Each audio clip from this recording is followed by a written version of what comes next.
They laughed at the old man and his dog, long before winter arrived. They saw the way he walked slower now, the way he kept to himself, the way the cold seemed to settle into his bones.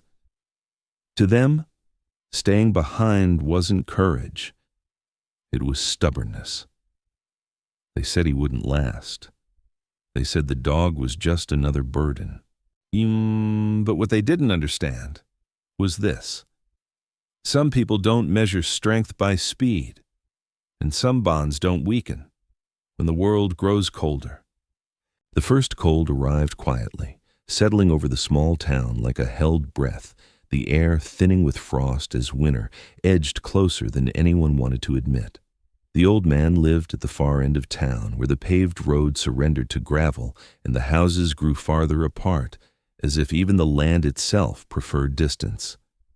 His name was rarely spoken with care anymore. When it was mentioned, it came wrapped in sighs or lowered voices, paired with words like slow, fragile, or past his time. He was tall once, people said, and strong in a way that didn't need to be announced. Now his height had softened into a slight stoop, not from weakness alone, but from years of carrying weight, some physical, most not. His face was angular and deeply lined, weathered by decades of wind and sun. A neatly trimmed salt and pepper beard framed his jaw, and his dark gray hair, thinning at the crown, was always kept short, more out of habit than vanity. His eyes, steel gray and steady, still held focus, though they lingered longer than they used to on familiar objects, as if cataloging them, reminding himself of what remained within reach. He moved carefully through his days, not because he lacked will, but because his body no longer responded the way it once had. Old injuries spoke to him in the mornings, stiff and insistent, the kind earned through years of work that demanded more than comfort. He did not complain about them. Complaints required energy, and energy was something he learned to measure closely now. Instead, he adjusted. He rose more slowly from chairs. He paused before climbing steps. He leaned briefly on door frames, just long enough for his joints to catch up with his intentions. To anyone watching from a distance, these pauses looked like hesitation. To him, they were strategy. The town noticed everything and understood very little. People passing by his property, usually from the warmth of their cars, would glance toward the small weathered house and shake their heads. "He won't last this winter," someone murmured once at the general store. Another voice followed, quieter but sharper. "He should leave while he still can." The words were not cruel in tone, but they were final in their judgment. In their minds, staying was proof of stubbornness, not resolve. They saw his careful steps and mistook them for surrender. What they did not see was how deliberately he chose his movements, or how aware he was of each limitation.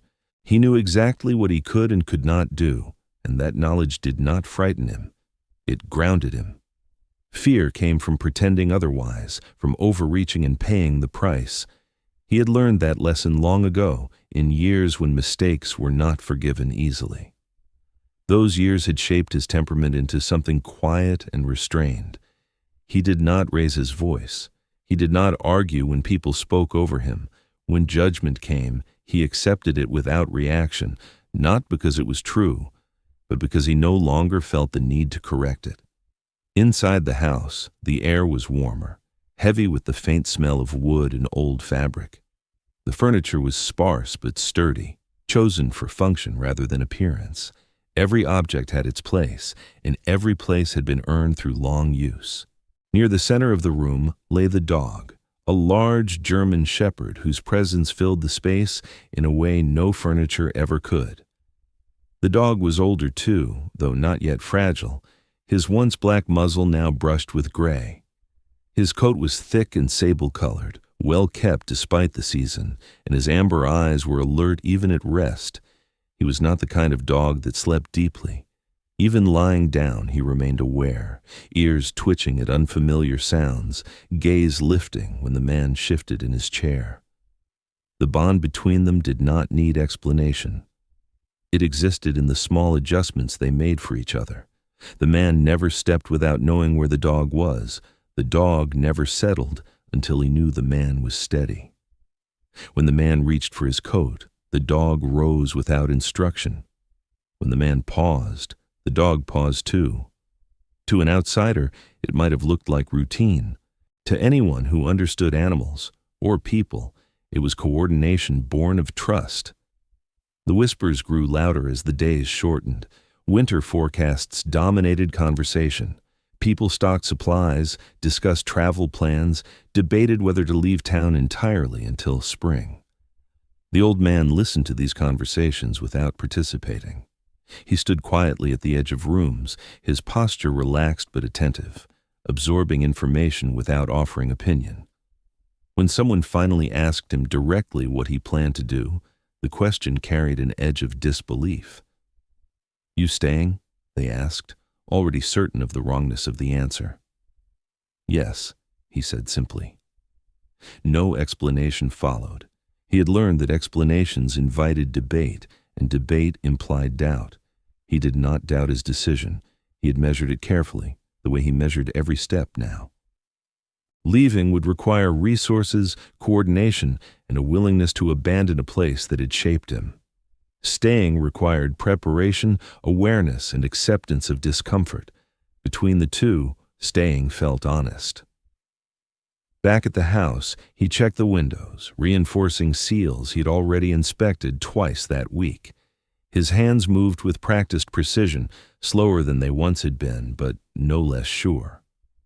The dog followed him from room to room, stopping where he stopped, watching with quiet concentration. When the man knelt to secure a loose panel, the dog stood close, steadying himself against the man's side without leaning too hard. The contact was brief, almost accidental, but neither pulled away. As evening fell, the temperature dropped sharply. The man noticed it in his knees first, then in the subtle tightness across his chest that reminded him to breathe more deliberately.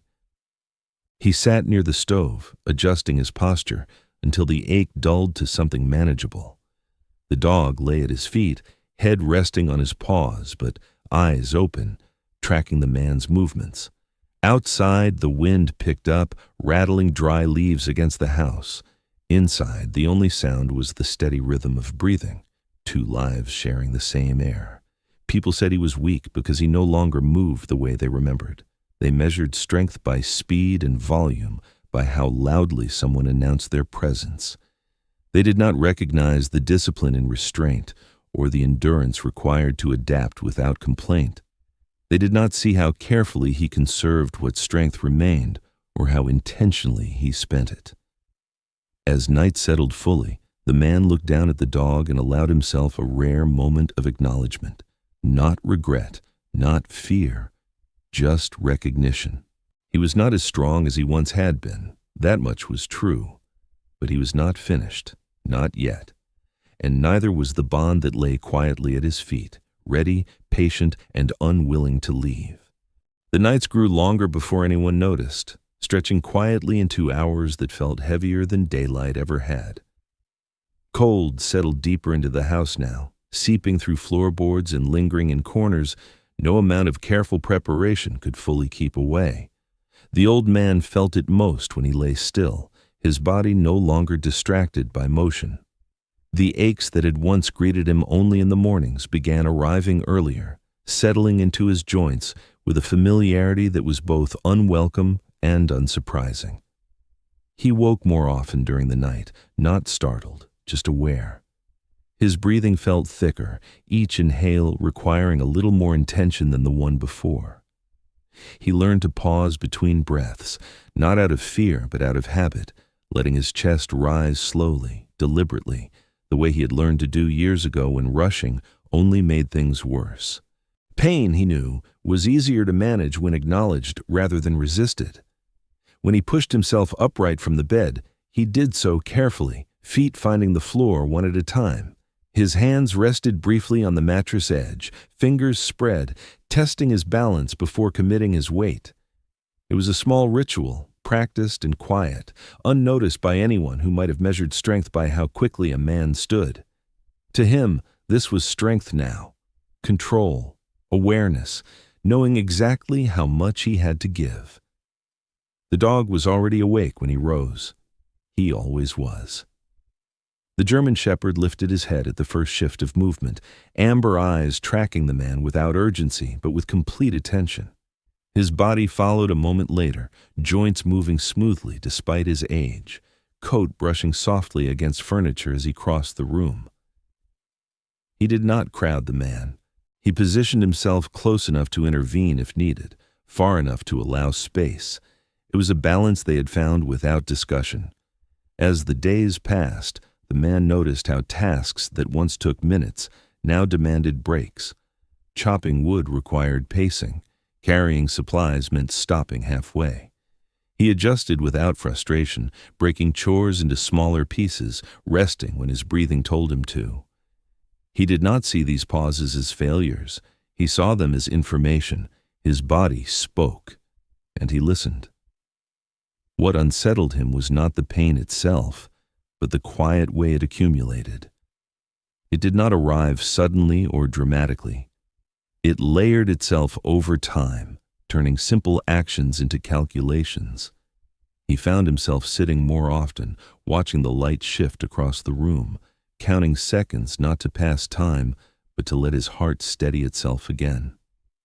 In those moments, the dog would sit too, sometimes pressing his side gently against the man's leg, a steady warmth that grounded him. The dog seemed to notice changes before the man did. When the man lingered too long at the stove, the dog stood. When his steps slowed more than usual, the dog shortened his stride. There was no panic in these adjustments, no visible concern, only attention, only presence. It was the same attention the man had once given others, back when his strength was assumed rather than questioned. One afternoon, as the light faded earlier than expected, the man paused halfway across the room and felt a sharp reminder along his spine, sudden enough to draw a breath he had not planned. He did not fall. He did not call out. He closed his eyes briefly and waited for the sensation to pass. When it did, he found the dog standing directly in front of him, body squared, head lifted, eyes searching his face, not alarmed, ready. "I'm all right," the man said quietly, more out of habit than necessity. His voice was steady, though thinner than it once had been. The dog did not move until the man took another step. Outside, the town continued its quiet preparations. Cars passed less frequently now, lights went out earlier, people stayed indoors. From his window, the man watched familiar shapes disappear from the street, leaving behind a stillness that felt heavier with each passing day. He wondered briefly if they were right, if his body was signaling something he should not ignore. The thought passed without taking root. Leaving would not restore strength. It would only trade one kind of difficulty for another. That night, the pain returned with persistence. It settled into his chest and shoulders, making each movement feel weighted. He sat near the stove longer than usual, hands resting on his knees, eyes unfocused. The dog lay at his feet, close enough that the man could feel the warmth through his boots. When the man shifted uncomfortably, the dog adjusted too, pressing closer, breathing slow and even. He did not sleep much. When he did, it came in fragments, dreams blurred with memory, scenes of work and motion overlapping with the quiet reality of the room. Each time he stirred, the dog was there, awake or immediately alert, as if sleep was something he allowed himself only in pieces. By morning, fatigue sat heavy behind the man's eyes.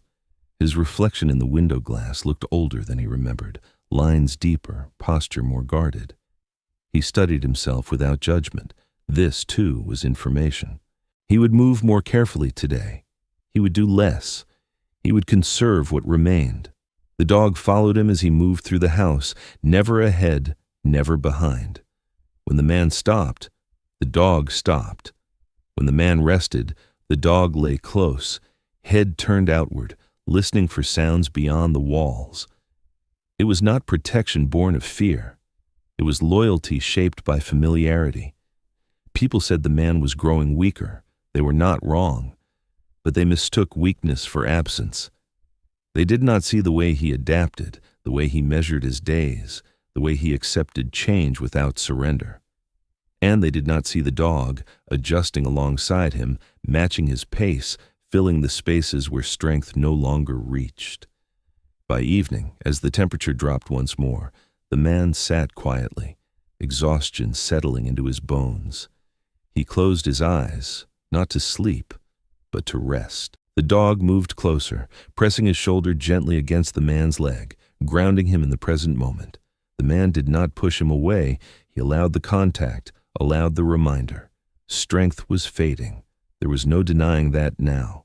But presence remained, awareness remained, and beside him, unwavering, was a companion who noticed every change and chose, without hesitation, to stay. By the third night, the pattern had changed, not in a way that could be easily explained, but in a way that could be felt. The house no longer settled into silence after dark. It hovered, alert, as if waiting.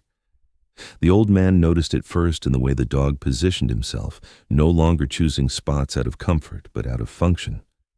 Where the dog once lay near the stove or beside the chair, he now stayed closer to the man's path. When the man rose from his seat, the dog rose first. When the man stopped, the dog stopped directly beside him, not touching, but close enough that the distance between them disappeared the moment it needed to. The man was aware of it without being troubled by it. He had spent enough of his life working alongside others to recognize unspoken coordination. He understood when someone was covering ground for him, watching angles he no longer could. The dog was doing that now, quietly, without instruction. It was not fear that guided him. It was attention sharpened by familiarity. Movement became slower that night. The man's legs felt heavy, as if each step required permission. He paced himself carefully, using the walls when needed, stopping before the strain became too much. The dog mirrored him, adjusting his stride to match, never pulling ahead, never lagging behind. His body stayed angled slightly inward, ready to support if balance faltered. At one point, the man paused longer than usual near the doorway, his breath uneven. The cold from outside crept in through the cracks, making his chest tighten. He closed his eyes briefly, letting the sensation pass. When he opened them, the dog stood directly in front of him, steady and unmoving, eyes fixed on his face. "I'm still here," the man murmured. The words meant as reassurance more than instruction. The dog did not step away. He lowered himself slowly, deliberately, placing his weight against the man's legs just enough to stabilize, not enough to force. The contact was careful, practiced. The man felt the warmth through his trousers and allowed himself to lean, just slightly. It was the first time he had done so. The town slept while this quiet exchange took place. No one saw it. No one needed to. Strength was not being proven here. It was being preserved. As the night deepened, the man settled into his chair and let his body rest. He did not sleep. His eyes remained open, unfocused, watching shadows shift with the firelight. Fatigue pressed in around him, not the kind that begged for rest, but the kind that demanded stillness. The dog lay at his feet, positioned sideways now, one ear angled toward the man, the other toward the door. Even at rest, his awareness split cleanly in two. The man thought briefly of how others would describe this moment if they saw it. They would say the dog was guarding him. They would say the man had become dependent. They would use words that implied loss. The man did not see it that way. He saw continuity. Roles shifted over time. Responsibility did not disappear. It changed hands. When the man attempted to stand again later, the movement was slower than before. His knees protested sharply, forcing him to pause halfway up. He did not panic. Panic wasted energy. He exhaled slowly and adjusted his grip on the chair. Before he could complete the motion, the dog was there again, body firm against his side, providing balance without pushing. It worked. The man stood. He rested there for a moment, one hand on the chair, the other steadying himself against the dog's shoulder. The dog remained perfectly still, muscles engaged, eyes alert. Only when the man's breathing evened out did the dog relax. From that point on, the dog did not leave him. Not to drink, not to settle elsewhere. If the man moved, the dog moved. If the man rested, the dog rested within reach. When the man sat, the dog positioned himself where contact was possible without being intrusive. When the man lay down later, the dog lay perpendicular across the foot of the bed, close enough that the man could feel him, far enough that he did not restrict movement. The night passed slowly. Wind rattled against the walls, snow brushing softly against the windows. The house held. Inside, the rhythm of breathing remained steady, one slower than the other, both present. By morning, exhaustion had taken a deeper hold. The man's movements were more deliberate now, his posture guarded. He noticed the dog's eyes never fully leaving him, even as he moved about the room. The dog ate only after the man had settled. He drank only when he knew the man was stable. These were not commands. They were choices. The man considered for the first time what might happen if his body refused him altogether. The thought did not frighten him. It sharpened him. He took stock of what was within reach, what could be managed, what could wait. He moved with purpose, conserving energy, trusting the dog to alert him if something went wrong. Outside, the world continued its slow retreat. Snow gathered in quiet layers, roads emptied, the town withdrew into itself. The man did not look out the window that morning. His focus remained inside, on the space between himself and the dog, on the silent agreement that had formed without words. People said the dog was just an animal. They said animals acted on instinct alone. They did not understand that instinct, honed by years of shared life, could look a lot like commitment. The dog was not staying because he was trained to. He was staying because leaving was unthinkable. That afternoon, as the light dimmed once more, the man sat quietly, his hand resting absently against the dog's back. The dog did not shift away. He leaned into the contact, grounding them both. The man closed his eyes, not in surrender, but in acceptance. The dog stayed, not because he was told to, not because he had nowhere else to go, but because he understood, in the simplest and truest way possible, that this was where he was needed. Night came down harder than the ones before it, not louder, not faster, but heavier. The kind of night that pressed against the walls and stayed there, unmoving. Cold crept deeper into the house, settling into the bones of the structure the same way it settled into the man's body, slow and persistent. The old man felt the change long before sleep was an option. His chest tightened earlier than usual, each breath requiring more attention than the last. He adjusted his posture in the chair near the stove, shifting carefully until the ache dulled into something tolerable. His hands rested on his knees, fingers curled loosely, conserving strength. He didn't look at the clock. Time was not something he needed to measure tonight. The dog remained close, closer than he had been on previous nights. He did not pace. He did not lie down fully. He sat beside the man, body angled inward, ears alert, eyes steady. His breathing was slow, controlled, as if matching the man's without effort. When the man exhaled, the dog exhaled. When the man paused, the dog waited. The cold outside intensified. Wind brushed against the house in long, steady movements, not violent enough to alarm, but insistent enough to remind anyone listening that winter had fully arrived. Snow tapped lightly against the windows, a quiet sound that carried farther in the stillness of the night. Inside, the fire burned low, its warmth no longer spreading far beyond the immediate area. The man rose from the chair to add another piece of wood, the movement slower than before. His legs trembled briefly as he stood, a warning he did not ignore. He waited until the shaking eased, then took a careful step forward. The dog moved with him, positioning himself close to the man's left side, shoulder aligned with the man's thigh. Halfway across the room, the man stopped. The pressure in his chest returned sharply, forcing a breath he had not planned. His vision narrowed slightly, the edges of the room blurring for a moment. He did not panic. Panic wasted time. He closed his eyes and focused on the rhythm of breathing he had learned long ago, slow in, slower out. The dog reacted instantly, not with noise, but with placement. He stepped in front of the man and lowered himself deliberately, pressing his weight against the man's legs to stabilize them. The contact was firm, grounding, unmistakably intentional. The man felt it immediately and allowed himself to lean just enough to regain balance. They stayed that way for several seconds, unmoving. The house seemed to hold its breath with them. When the sensation passed, the man opened his eyes. He rested one hand on the dog's back, fingers spreading slightly into the thick fur. The dog did not shift. His muscles remained engaged until the man straightened fully again. "Good," the man said quietly, his voice thin but steady. The word was not praise. It was acknowledgement. The rest of the night unfolded in fragments.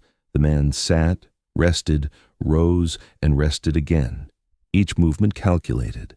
Sleep came only in brief moments, interrupted by discomfort and the need to adjust his position. Each time he stirred, the dog responded immediately, lifting his head, adjusting his posture, staying within reach. At one point, well past midnight, the man attempted to lie down. The effort left him more fatigued than expected, his breathing uneven as he settled onto the bed. The dog climbed up part way, not fully onto the mattress, but enough that his body pressed against the man's legs, providing warmth and stability. He lay perpendicular, forming a barrier against the cold air that seeped in from the floor. The man stared up at the ceiling, the dark stretching endlessly above him. He thought about the things people said when they believed no one was listening. He thought about the word weak and how easily it was used. Weak, to them, meant fragile. It meant finished. It meant something to be corrected or removed. To him, weakness meant knowing when to stop pushing. It meant recognizing limits and adapting without bitterness. It meant trusting help when it appeared, even if that help came on four legs and spoke no words. The dog shifted slightly in his sleep, pressing closer without waking. His breathing remained steady, a quiet counterpoint to the man's slower rhythm. The man found comfort in that sound. It anchored him, reminding him that he was not alone in this night, no matter how long it stretched. Outside, the storm grew more confident. Wind picked up, snow falling thicker now, obscuring what little light the moon offered. The house creaked softly under the weight of the cold. Inside, the man listened, not with fear, but with awareness. He took note of each sound, each shift, each reminder of the conditions beyond the walls. At some point, exhaustion overtook vigilance. The man's eyes closed for longer than they had all night. His breathing slowed, deepened. His body relaxed into the support around him. The dog remained awake, ears flicking at unfamiliar sounds, posture tense but controlled. Sleep for him was secondary. Morning did not arrive with relief. It arrived quietly. Gray light filtering through the windows, revealing a world buried deeper in snow than before. The man woke stiff and heavy, every movement a negotiation. He lay still for a moment, gathering strength, listening to the dog's breathing beside him. The dog lifted his head when the man stirred, eyes immediately alert. He did not move away. He waited. The man exhaled slowly and shifted his legs, testing sensation, testing balance. The night had taken more from him than the others had. He felt it clearly now. His body responded slower. His chest remained tight. He accepted this without surprise. He sat up with the dog's help, leaning lightly against the solid warmth at his side. Together, they faced the gray morning. The longest night had passed, but it had left its mark. Morning brought light, but no warmth. The gray sky hung low, pressing down on the town with the same quiet weight the night had carried. Snow lay untouched outside the windows, smooth and unbroken, giving the illusion of calm. Inside the house, the man sat still on the edge of the bed, feeling the cost of the night settle fully into his body. He did not rush to stand. He no longer measured his mornings by speed. Instead, he sat and took inventory. His legs felt heavy, slower to respond. His chest remained tight, not painfully so, but enough to demand attention. Each breath required intention. He acknowledged these things without frustration. Frustration wasted energy, and energy was not something he could afford to spend carelessly. The dog stood close, his shoulder aligned with the man's knee, body steady and warm. His coat caught the weak morning light, revealing the gray creeping further along his muzzle. He too had changed over the years, though less noticeably. Where his movements were still strong, his patience had deepened. He waited now, not because he had been taught to, but because waiting had become part of the work. The man placed one hand on the dog's back and leaned forward slightly, testing his balance before standing. The dog shifted immediately, adjusting his stance to provide support without pressure. Together, they rose. The motion was slow but successful. The man remained standing for a moment, breathing evenly, feeling the solid presence beside him. Once, strength had meant independence to him. It meant finishing the job alone. It meant carrying more than was comfortable and refusing help even when it was offered. That definition had served him well for most of his life. It had also cost him. Injuries accumulated quietly. Fatigue settled in places he had ignored. Pride had kept him upright longer than wisdom sometimes should have. Now, standing there with one hand resting against the dog's shoulder, he understood that strength had not disappeared. It had shifted. It lived in adjustment, in restraint, in allowing support without shame. He moved through the house carefully that morning, performing only what was necessary. He warmed food slowly, sat more often, listened closely to his body's signals. When he stopped, the dog stopped. When he sat, the dog lay within reach. The coordination between them had grown so natural it felt less like assistance and more like shared rhythm. Outside, a figure passed the house on the road, bundled against the cold. The man watched through the window as the person slowed, hesitated, then continued on without stopping. He felt no resentment. He understood hesitation. People saw his stillness and mistook it for helplessness. They did not see the calculations behind every movement, the discipline required to move less in order to endure more. Later, as the day wore on, the man attempted a task he had delayed since before the storm. The effort taxed him more than expected. His hands trembled slightly as he worked, breath shallow and measured. He stopped before the strain became dangerous, lowering himself carefully into a chair. The dog was there immediately, pressing close, offering warmth and balance. The man closed his eyes briefly, letting the moment pass. In that pause, he realized something he had not fully acknowledged before. He was no longer proving anything, not to the town, not to himself. Survival was no longer about demonstration, it was about continuity. The dog rested his head lightly against the man's leg, a quiet reminder of presence. The man felt the weight and welcomed it. There was no humiliation in this, no loss of dignity. Dignity, he understood now, was not tied to how much one could carry alone. It was tied to how honestly one lived within their limits. As afternoon light faded, the man's fatigue deepened. He moved less, conserving what strength remained. The dog mirrored him, settling into positions that allowed contact without constraint. They shared the quiet, neither needing to fill it with movement or sound. The man thought again of the word weak, and how easily it was assigned. People used it when they could no longer recognize themselves in someone else. Weak was what they called what made them uncomfortable. Weak was what they feared becoming. He did not fear it anymore. Weakness, he realized, was pretending nothing had changed. Strength was adaptation. Strength was knowing when to stop. Strength was trusting the presence that stayed. As evening approached, the temperature dropped once more. The man sat near the stove, wrapped in layers, his body still and attentive. The dog lay beside him, close enough that their warmth overlapped.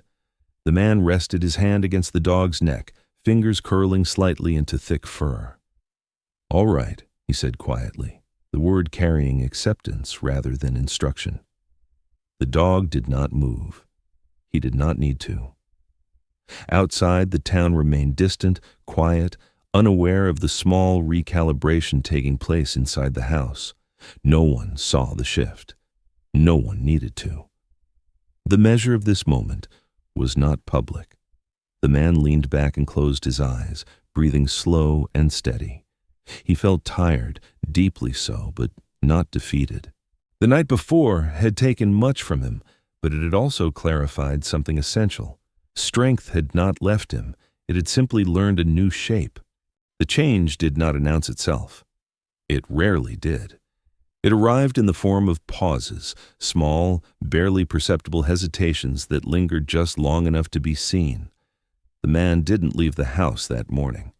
He stood near the window instead, watching the street with a detached calm, his body still heavy from the night before. Outside, the town moved slowly now. Winter had narrowed everyone's routines, drawn people inward. A woman passed the house, bundled in a long wool coat, her steps cautious on the packed snow.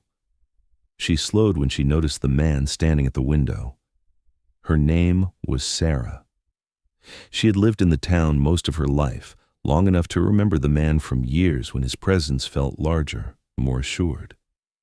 Sarah was in her early 40s, tall and lean, with dark hair pulled into a practical knot beneath a knit cap. Her skin was pale from the season, cheeks flushed by the cold, eyes observant in a way that suggested she noticed more than she said. She worked at the local clinic, a job that had shaped her temperament into something steady and measured.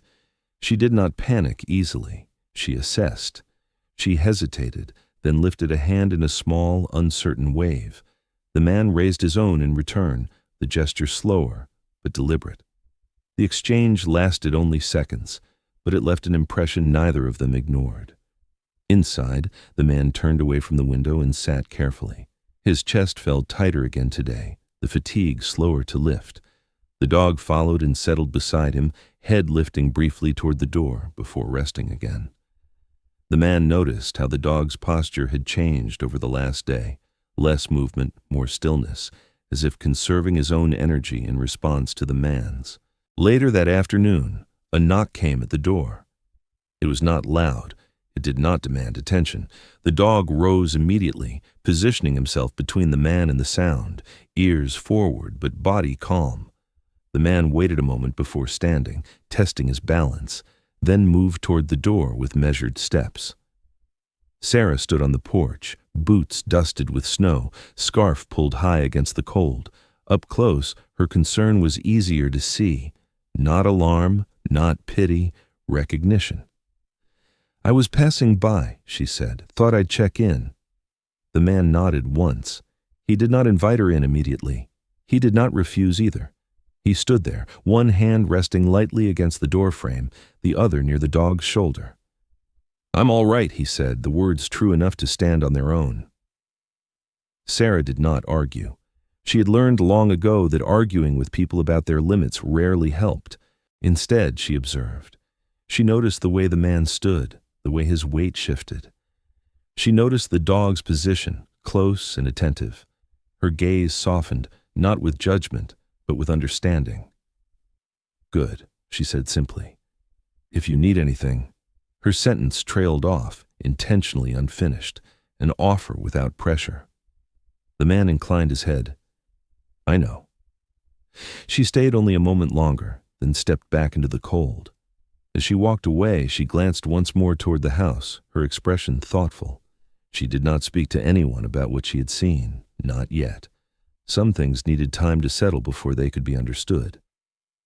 After she left, the man returned to his chair, exhaustion pulling at him more insistently now. He closed his eyes, resting without sleeping. The dog lay beside him, closer than before, their shoulders nearly touching. The man reflected briefly on how long it had taken for someone to notice, not the weakness, but the work it took to keep going. He felt no bitterness. People saw what fit their expectations. It was easier that way. As evening approached, Another figure passed the house. This time, the person slowed longer. A man from the neighboring road, broad-shouldered, bundled against the cold. He did not stop. He did not knock. But he looked. Truly looked. And then he moved on. The man sensed the shift more than he saw it, the quiet recalibration of how he was perceived, not as a problem to be solved, but as a presence to be acknowledged. Inside, nothing changed. The stove burned low. The dog remained close. The man rested when he needed to, moved when he could. Strength, as he understood it now, required no witnesses. That night, as darkness fell again, the man and the dog settled into their familiar positions. The longest night had passed, but its echo remained. The town was beginning to notice, not in whispers, not in judgment, in attention. The snow did not stop when morning came.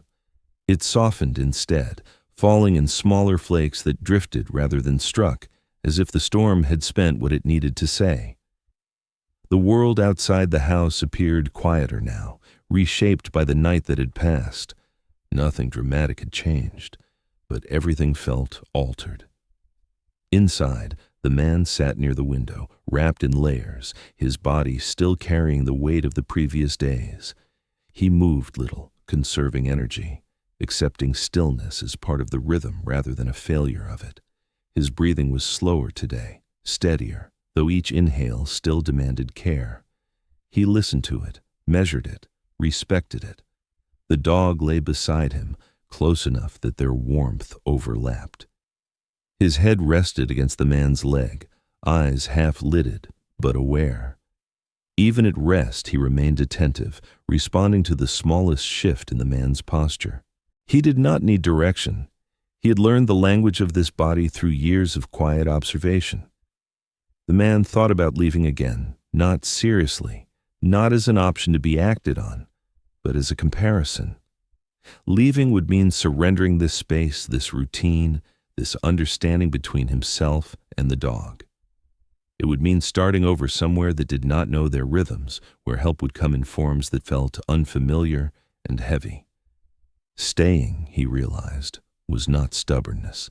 It was continuity. He did not stay because he believed he could endure anything.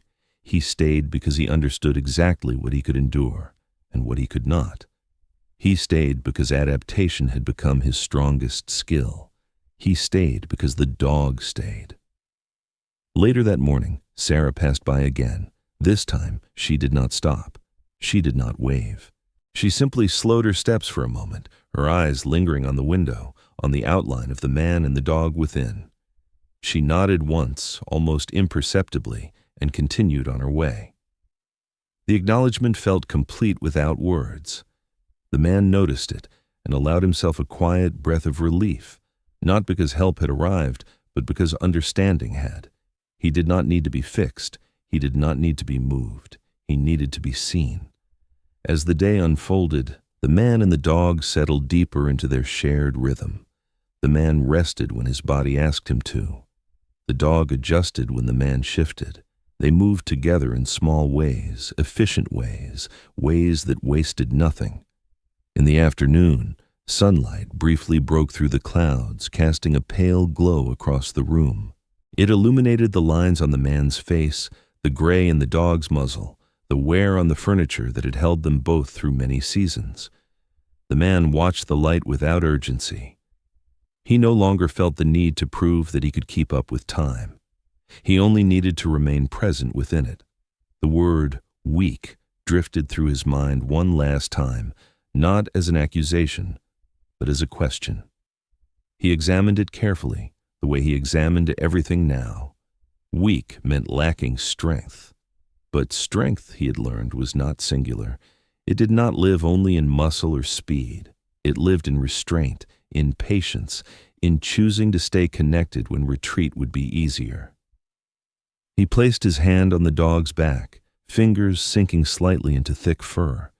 The dog leaned into the touch, grounding them both.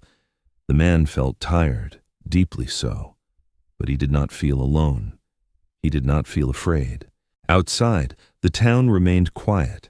its judgment softened by the shared experience of winter. People moved carefully now, aware of their own limits. The man was no longer an outlier in stillness.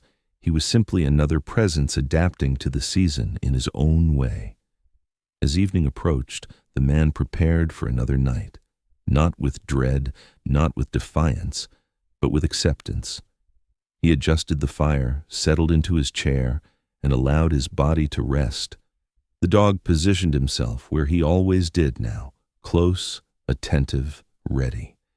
There was no triumph in this moment, no victory to declare, only the quiet persistence of two lives continuing together. The man closed his eyes, breathing slow and steady. The dog remained beside him, unmoving. They stayed, not because they had nowhere else to go, not because they were waiting to be saved, but because staying had become the strongest choice they had left. Sometimes the hardest moments in life don't arrive with noise or warning. They arrive quietly, in fatigue, in isolation, in the moments when it would be easier to look away than to stay. This story isn't just about an old man or his dog. It's about what happens when someone chooses presence over comfort and loyalty over convenience. In everyday life, we all pass people who look fine on the surface, but are carrying more than they show. A neighbor, a coworker, a stranger you almost ignore. The question this story leaves behind is simple and honest. If you sensed something was wrong, would you slow down or would you keep walking?